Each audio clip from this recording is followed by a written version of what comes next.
What's up guys, today we're playing King of the Mat.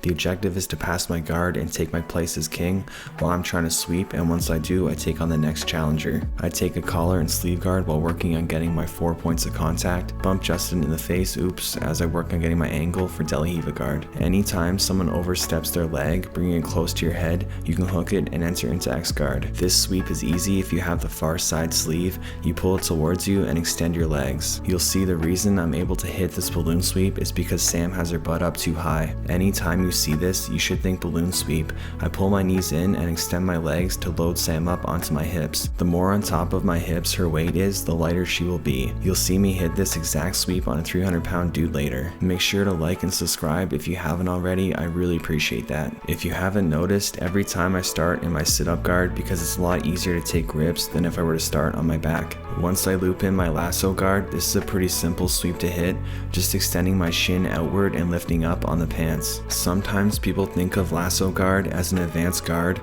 but to me it's a relatively simple grip. Paul comes in with the knee slide but didn't prevent the knee shield from coming in.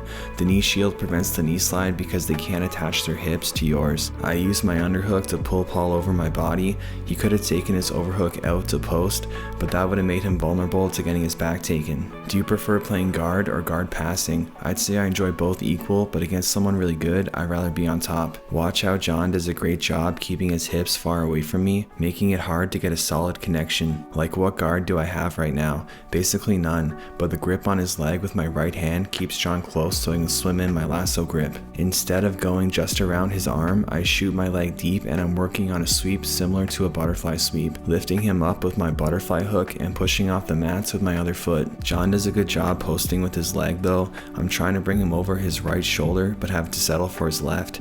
I was careful to get the front roll style rotation as the last thing I want to do is spike him on his head. Justin is back again. Let's see if he makes any adjustments. He enters into my half guard working towards an arm weave pass. To pass with this, he needs control of my upper body, but I'm grip fighting his left arm and stopping him. He decides to control my lower body instead, but his weight is too much on top of my hips. I sense this and with barely any effort, do a back roll to get the sweep.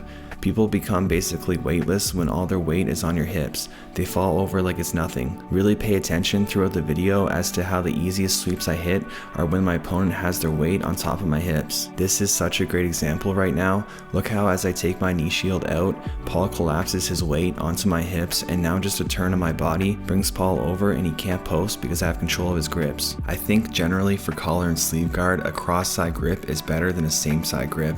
Like right now I have a same side grip, but I think the same side is better for the initial connection because it's easier to grab and you can post with it to control the distance as you establish your 4 points of connection. Jeff is retreating as to not get too tied up in my De La Riva guard, so I pull guard again. Jeff is grip fighting, breaking the grips off of him, both the grips with my hands and my feet. He gets away again, so I just try and use this opportunity to wrestle him, but instead just pull him back into my guard. By posting on his armpit and pushing his weight across my body, he is forced to post with his hands, which makes his legs light and easier for me to get into my single leg X. I have both Jeff's legs blocked from posting and I'm trying to turn my knees to the side to force his hips to the mat, but the grip on my collar keeps him up. So I go path of least resistance and get under his leg instead, putting him into my X guard. To have a solid X guard, you really want to have their leg between your shoulder and neck.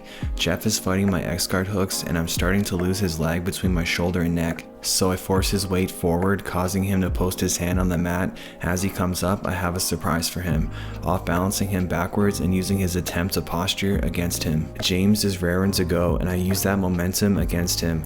Watch as how his weight hovers above my hips and I just go with it and basically do a back roll again. One thing I'm good at is feeling where someone's weight is and using it to choose my attack. I'm very much a counter fighter and grappler. Guys, let me know, would this be cool in no-gi too, and what other kinds of drilling would you like to see? Neil is back, and for being a newer and bigger guy, he's pretty technical. I have him in reverse De La Riva, and what the grip on the ankle does is prevent the knee slide. If he can't put my leg flat on the mat, he can't knee slide.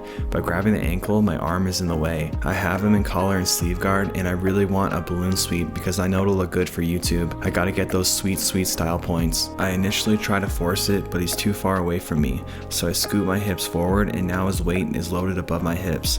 I extend my legs likes to lift him, and I prefer balloon sweeping people to the side, newer people especially, because overhead is a little more dangerous, especially when a newer person might not tuck their head for the front roll. Aaron is getting after it. I can tell he really wants to pass my guard on YouTube.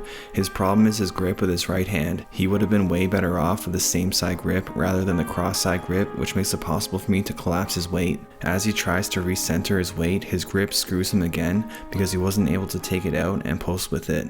Now we have a brand new white belt on the way. David just started, and oftentimes beginners are very unpredictable. This is really cool. He does a beautiful back step, and I have to do a little inversion to catch his leg. I really love back steps. He tries one again, but now I have my butterfly hook in, which should be able to follow his back step as long as I'm on my side. And I just do a little scissor sweep from butterfly guard. Nikki and I are flying out to Boston to film an instructional for BJJ Fanatics on Friday. I'm going to do it on bottom half guard in the gi. It's going to be organized by which grips you take. I'm super pumped for it, and just want to say a big thank you to everyone, as without you guys, all the cool things coming my way wouldn't be possible. So I've got Crystal in reverse De La Riva. My right arm stops the knee slide, and my left arm stops her from grabbing my head and putting her weight on me. As Crystal steps closer, I try to put her in X guard, but this is a really smart counter by Crystal, framing her left shin and posting with her left arm in an attempt to negate my entry and a backstep her right leg. Crystal tries to smash down my left leg, but I recenter my hips, but I still don't have grips with my legs. By taking this deep grip on the leg, it forces Crystal's weight backwards, which causes her to step back. I shoot my leg deeper to keep her there, circle my other hook in, and now my grips both stop her from turning either direction. To finish, I extend my legs and push her into my lap rather than her being on top of my hips. Coming up, I actually almost get my guard passed by a white belt, but John used my system of side smash to knee slide against me. It's my own fault for making him good. John brings my legs to the other side and starts smashing my legs down. From here, he could backstep or enter into dope mount. He can also go right back to the knee slide, which is exactly what he does. His fatal error was to switch his grips from the near side lapel to the cross side lapel. This made it easier for me to get around John and pull him onto my hips. I hope it's clear by now how important it is to load people onto your hips to roll them over easier. It's like if you're going to squat a heavy weight, the further away from your body the object is, the harder it's going to be to lift. In the back squat, the weight is directly above your hips, just like the examples shown today. Alright guys, thanks for sticking around until the end of the video. If you enjoyed it, please leave a comment or a fist bump, and I'll see you guys next time.